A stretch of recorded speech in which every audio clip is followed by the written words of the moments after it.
Respi, por suerte, no es un sistema que sea demasiado complicado, pero bueno, vamos a abordar algunas cuestiones de la teoría y que sobre todo se necesitan para entender el coloquio, ¿sí?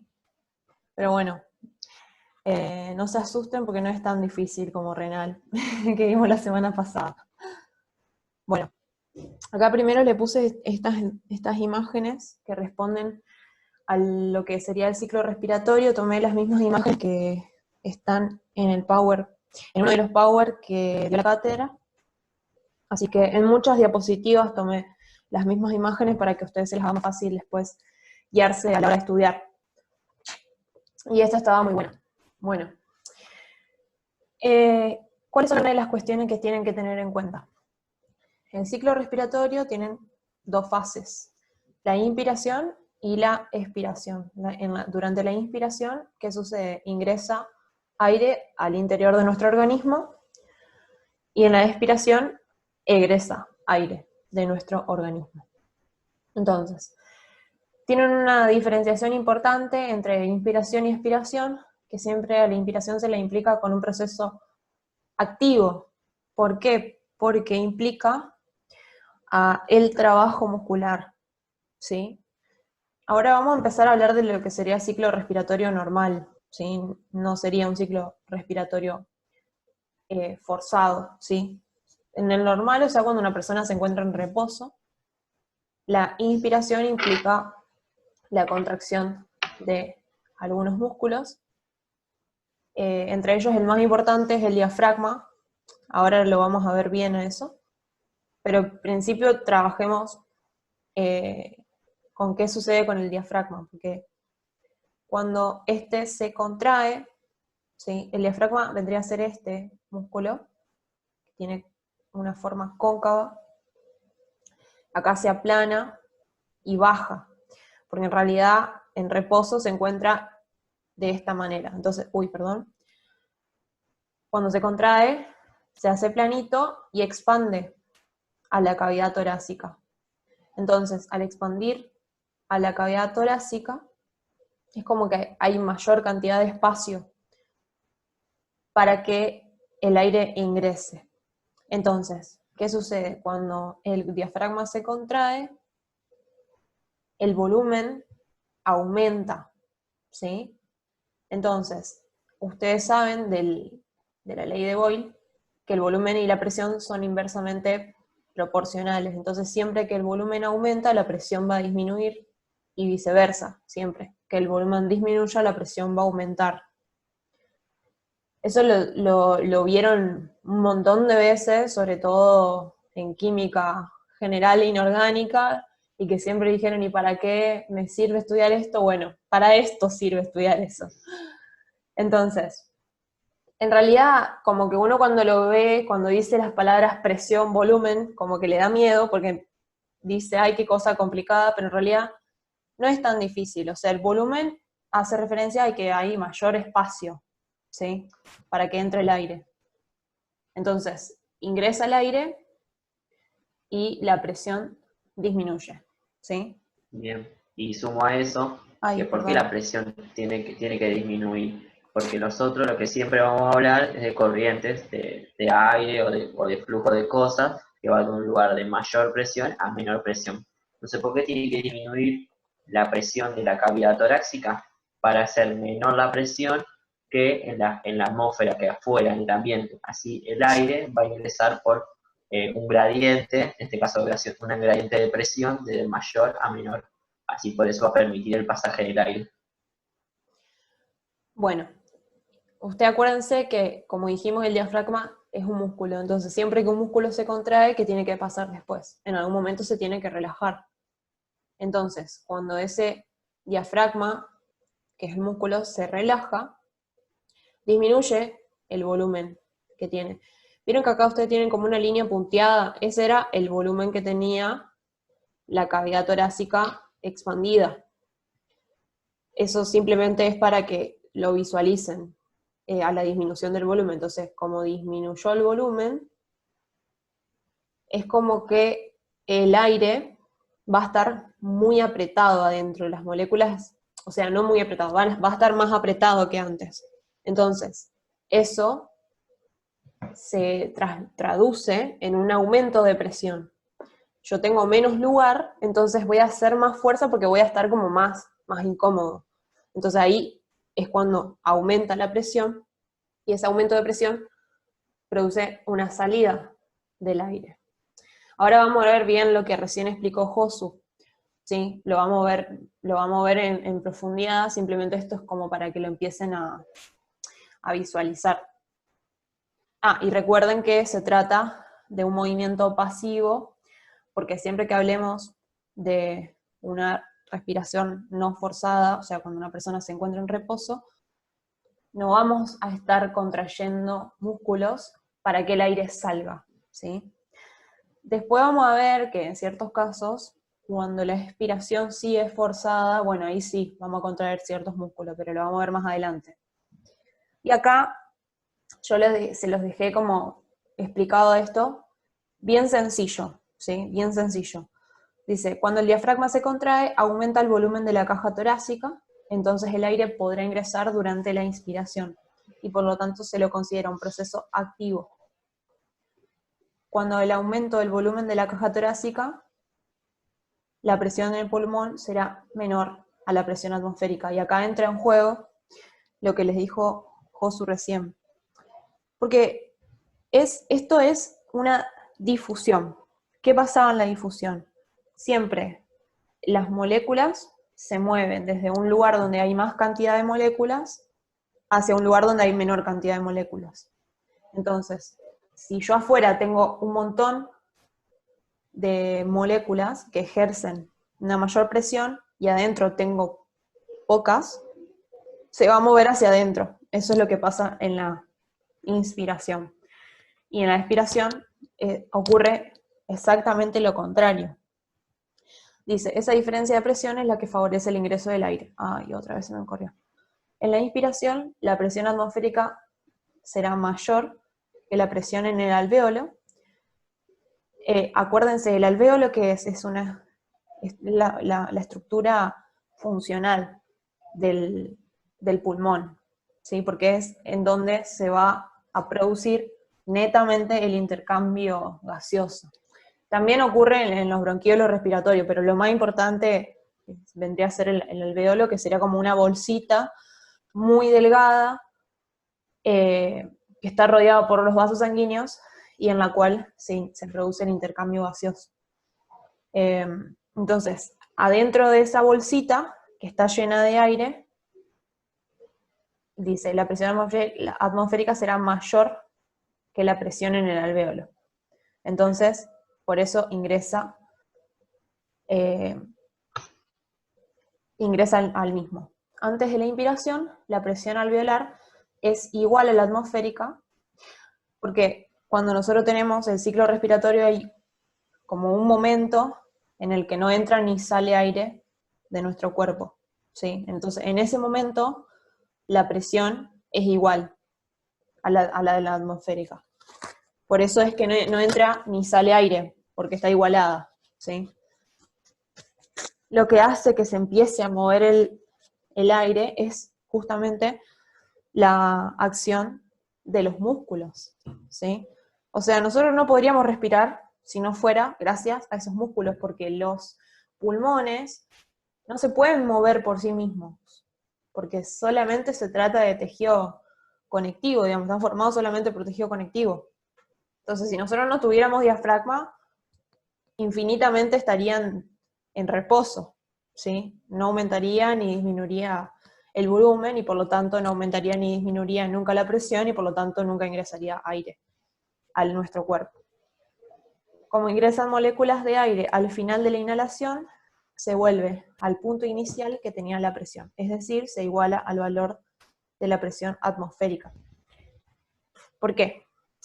A ver, ustedes tienen menor presión adentro del alvéolo cuando el volumen aumenta, pero cuando empieza a ingresar aire, ¿sí? Yo empiezo a tener más cantidad de moléculas, entonces esas moléculas empiezan a empujar, ¿sí? Empiezan a ejercer una fuerza, y eso empieza a aumentar la presión, ¿sí? Hasta que se iguala a la presión atmosférica. En ese punto es hasta donde ingresa aire. Y en ese momento también después lo que ocurre es que los músculos respiratorios se relajan. Entonces cuando se relajen va a disminuir el volumen y esa disminución de volumen va a derivar en un aumento de la presión que va a hacer salir ese aire después. Pero vamos a ir de a poco, ¿sí? Esto por ahí parece muy complejo, pero van a ver que en realidad no tiene tanta complejidad porque hay un montón de cosas que ya las saben de antes. Solamente lo tienen que tratar de asociar a lo que estudiaron en algún momento a nuestro cuerpo, ¿sí? Pero en realidad ya lo saben, porque ya estudiaron todos estos mecanismos, pero los tienen que aplicar a esto, simplemente. Durante la expiración, los músculos implicados se relajan y por lo tanto se lo considera un proceso pasivo. El diafragma vuelve a su lugar y ahora el aire sale de los pulmones retrayéndose la caja torácica. Esto es lo que les dije recién. Al relajarse el diafragma, disminuye el volumen y por lo tanto aumenta la presión, siendo mayor a la presión atmosférica. Esta diferencia de presión produce la salida del aire del pulmón. Bueno, les pregunto, ¿hasta acá vamos bastante bien o quieren que volvamos?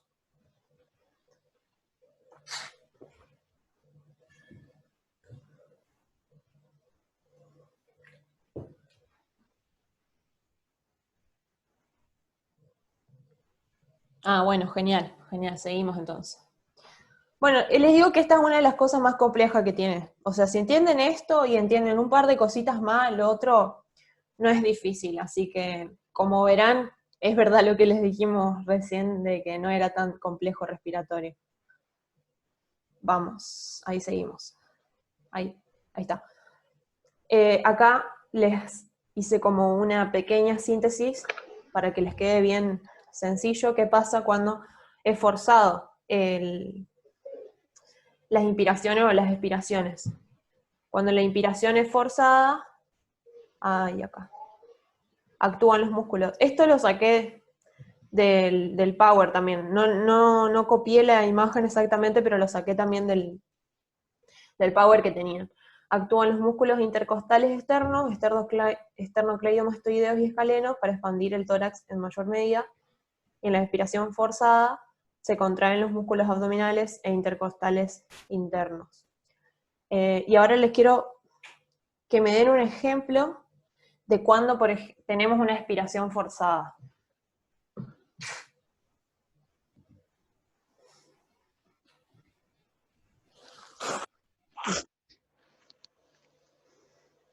A ver. Piensen cuándo nos esforzamos. Dice, No puedo estar ejercicio puede claro. ser inflando un globo, sí, perfecto. Los dos ejemplos están genial.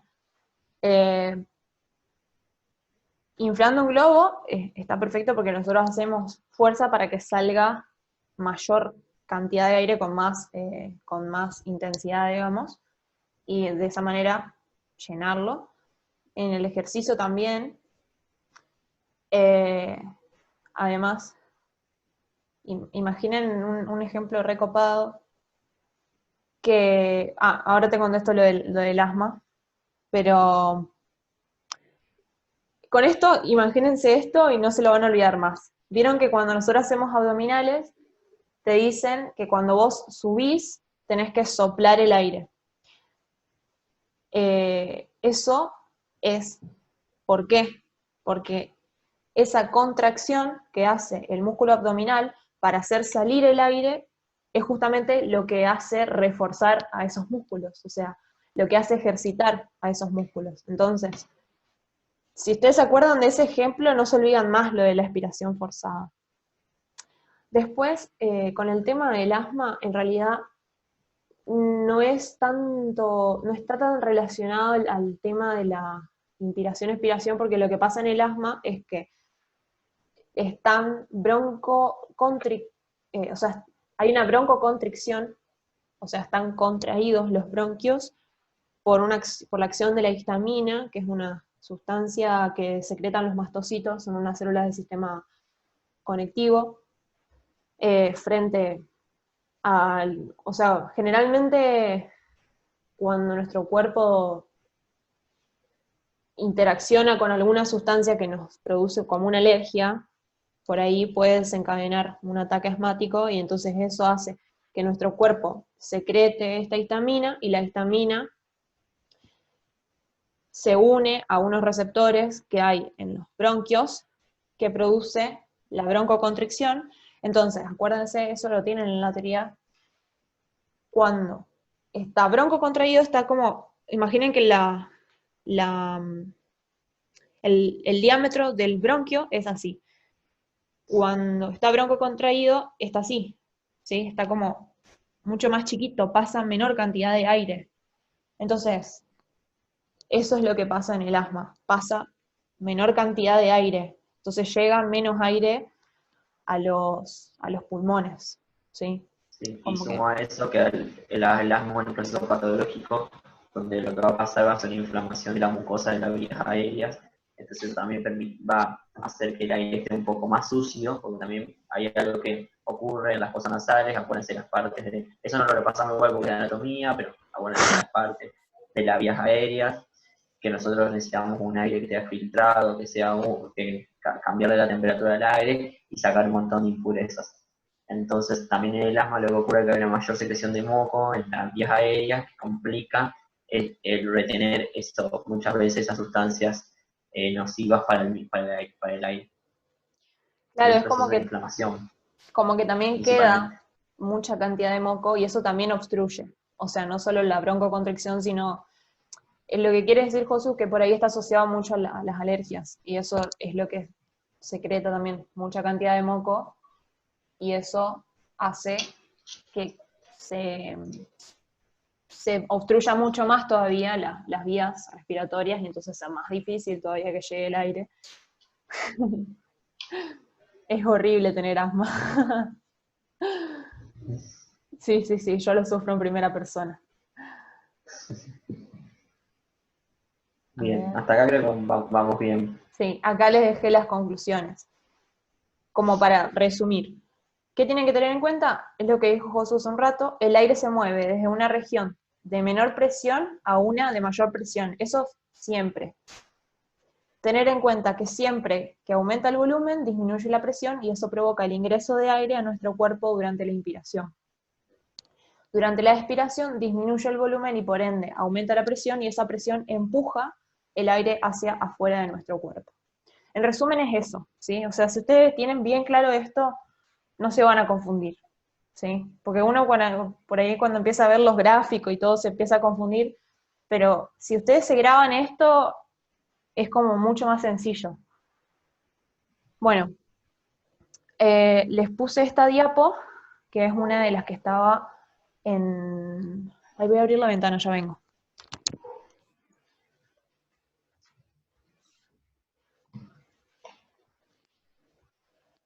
Les puse esta diapo, que es una de las que tenían en el Power, porque se los nombra bastante y por ahí en realidad no es tan complicado, pero los nombres como que te dan miedo cuando los estudias. Dice, presión pleural, es la presión de aire entre ambas pleuras.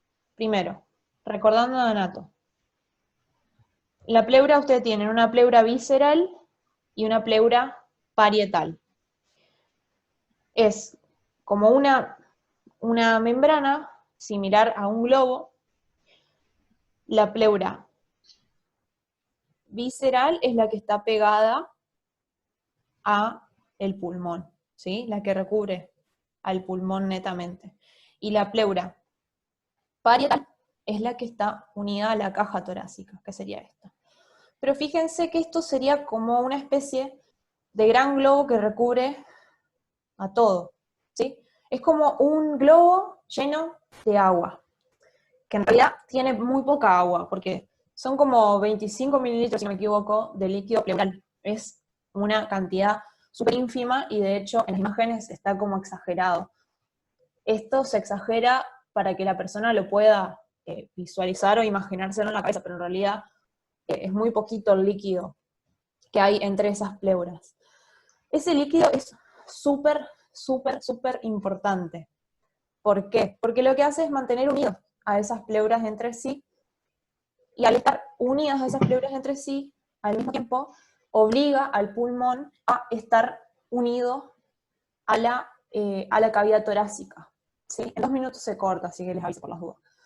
Eso es súper importante, porque permite que el pulmón siempre esté como expandido, ¿sí? Un poco expandido. Porque imagínense que esto se trata solamente de tejido conectivo, y lo que permite que esté expandido justamente son las pleuras, y es efectivamente el líquido pleural, es la mínima cantidad de líquido pleural que hay entre las mismas. ¿Por qué? Porque tiene, o sea, se produce una tensión entre las moléculas de agua que obliga a que las pleuras queden pegadas, ¿sí? No se pueden separar, ¿sí? Y al mismo tiempo tira a los pulmones hacia afuera. Sin embargo, los pulmones al mismo tiempo también tiran para adentro, y la cavidad torácica tira para afuera. Entonces, acá adentro se produce lo que se llama la presión pleural, que es una presión negativa, justamente por esto que les digo, de que uno tira para afuera y el otro tira para adentro.